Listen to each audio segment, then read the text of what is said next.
everyone, welcome back to another YouTube video. So today we're going to talk about my bike setup. This is long overdue, seeing as it's midway through the season. So I'm just going to talk you through the components I use in order to get aero on quite a small budget. So yes, I do have a Trek Madone. I bought it second hand. It's a Madone SL6, so the 2020 model. So it's a couple years behind with technology, but it certainly does the job. It's quite heavy. I think it comes in around, with these wheels, it's around 7.5 kilos, maybe a bit more. I don't really know.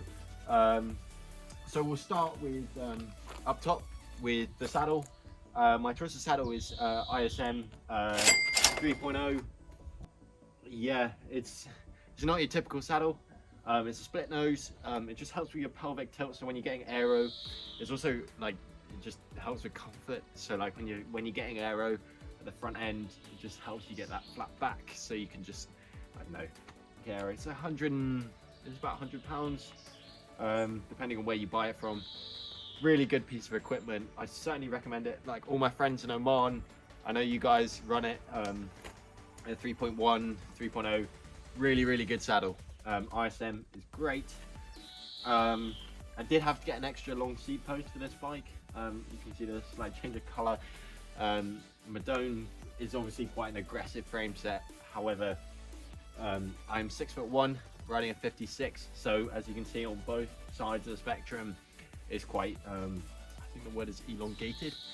Okay, moving down. So drive chain. So what you've got is a Drag2Zero 56 one bite.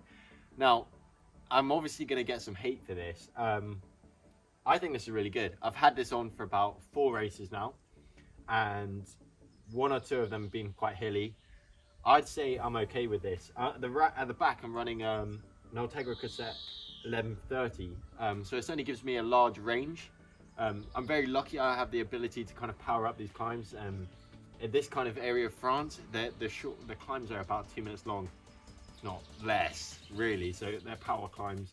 So people are going to be skeptical about why you should do it, but again, you're getting rid of the front mech, you're kind of clearing up this area at the front. Yeah, I'd say certainly a good choice for me. Definitely not for everyone.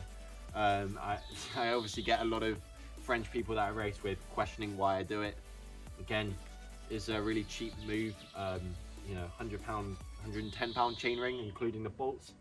Like that's you know, to clear up the front end, that's not bad. Again, it's not really bad for training as well. The cassette certainly gives me a lot of range. Cranks, I run 172.5s. Again, I would probably go a bit smaller, but the frame doesn't allow me to. I've heard very good things about going down to 170, even 165 with increase in power. Again, I don't have enough range, so I can't increase the seat post. It's very basic Ultegra 8000, so nothing special with regards to the group set. With the pedals, we've got Asioma one side power meter pedals. I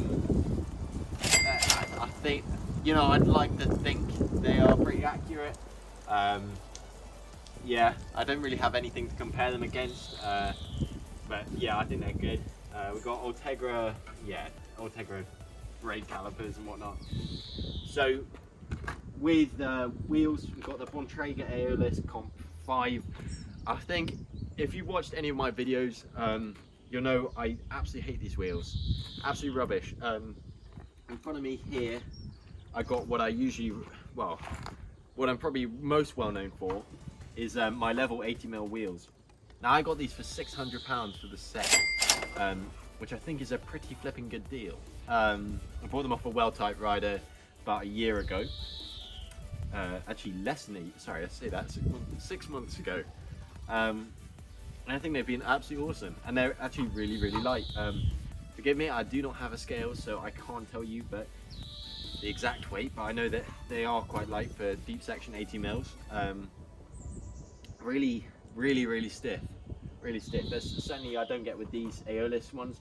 It's like a fairing. It's like aluminium fairing, which is really if you ask me. Again, I'll swap out the cassette. This is 1128. And yes, one other thing I didn't mention is that I always run 160mm rotors. Again, braking performance. I should probably change the fronts to 140 because it's a UCI standard, but again, I don't race UCI, so yeah. So on the front, I got 140mm prime stem, which is pretty lengthy. It's about -6, so it looks pretty straight. So we got these Lambda X-Wing bars. Now they're about 36 centimeters from this bit here. I'd say a little bit less at the top. They're very, very flared. Now you can only see this from the back.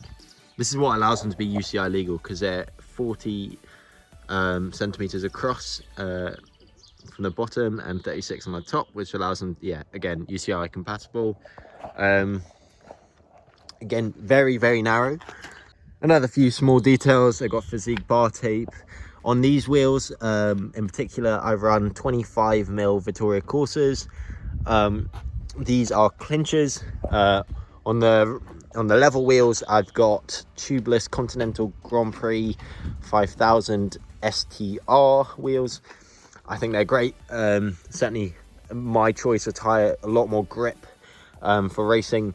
Say the Corsas are definitely fast in a straight line, but these are just generally like really good all-rounders. So certainly recommend Continental. Please sponsor me. Okay guys, thank you very much for watching, and I'll catch you next time.